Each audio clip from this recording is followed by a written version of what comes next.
They arrived with ships and sermons, contracts and guns, not to enslave this time, but to civilize. They believed they were on a mission from God and freedom, armed with ideals and flags. But they were met not with submission, but with silence, and then resistance. These weren't just villagers, they were warriors of the sea.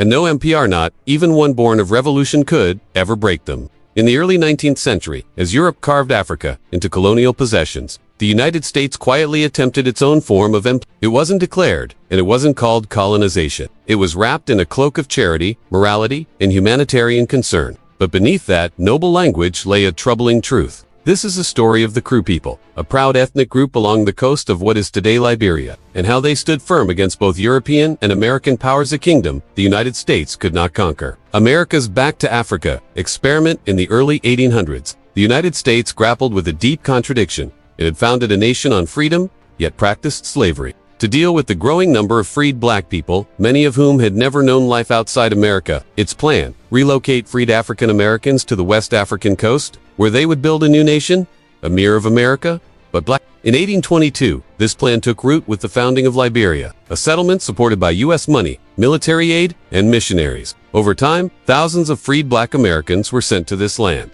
They became known as Americans. These settlers brought with them American-style laws, clothing, Christianity, and even architecture. They viewed themselves as agents of civilization. But too many indigenous Africans, they were simply foreign occupiers. The Kru, people of the sea. Among the local groups who resisted this movement were the Kru people, fierce seafarers, traders, and warriors. They had long lived along the Atlantic coast, navigating its waters in carved canoes, resisting slave raiders, and fiercely guarding their independence. The Kru were different from neighboring tribes. They never allowed themselves to be enslaved. European slave traders considered them difficult, uncontrollable, and untouchable. Even during the height of the slave trade, the Kru fiercely defended their coastal villages and captured slavers when they could. By the time the Americo-Liberians arrived, the Kru already had a reputation, and they had no interest in being civilized.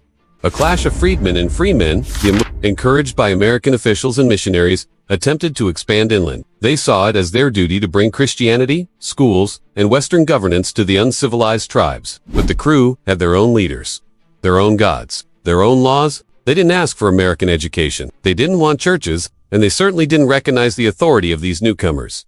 Tensions escalated. The Kru refused to pay taxes to the new Liberian government.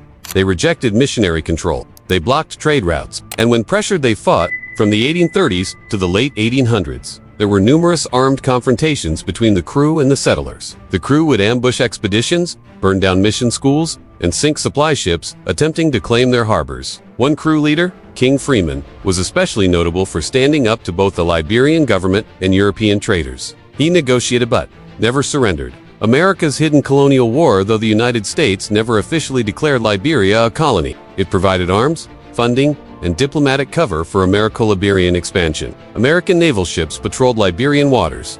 U.S. envoys were embedded in Liberia's politics. In several instances, American gunboats were sent to quell uprisings, which were in fact Kru resistance movements. Despite this, the Kru refused to be dominated. They maintained their language, their matrilineal inheritance system, their beliefs in sea spirits, and their warrior traditions. Even as Liberia expanded and subdued other tribes, the Kru territories remained largely autonomous. And while the Americo-Liberians ruled from Monrovia, Kru lands remained a thorn in their side. On the legacy of resistance over time, Kru resistance evolved from military conflict to cultural and even into the 20th century, crewmen continued to work as independent sailors, often refusing to work under American or European captains. Their tattooed faces and prideful bearing became symbols of resistance. During Liberia's civil wars in the late 20th century, the descendants of both Americo-Liberians and Kru tribes would once again clash thus time in a tragic spiral of modern violence.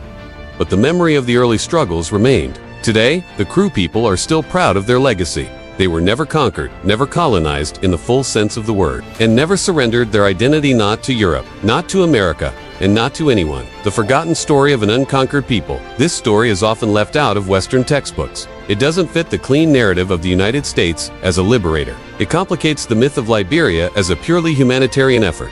And it reminds us that colonization can come in many forms, not just with chains, but with laws, missionaries, and flags. The Kru fought against all of it. They represent a different kind of heroism, not of empire or expansion, but of refusal, of knowing who you are and standing firm, even when the world's most powerful nation comes knocking. Because sometimes, the greatest act of freedom is saying no.